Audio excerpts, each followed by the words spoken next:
David Sacks, the Trump administration's AI and crypto czar, has sold over $200 million worth of crypto-related investments to avoid potential conflicts of interest. The sale includes holdings in Bitcoin, Ethereum, Solana, and shares in companies like Coinbase and Robinhood.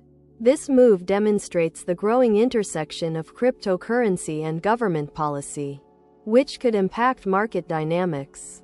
Sacks investment firm Craft Ventures also divested from various crypto-focused funds and companies. The sale is seen as a precautionary measure to maintain the integrity of Sacks' position as special advisor for crypto. Visit and subscribe to AI Crafted News and Charts.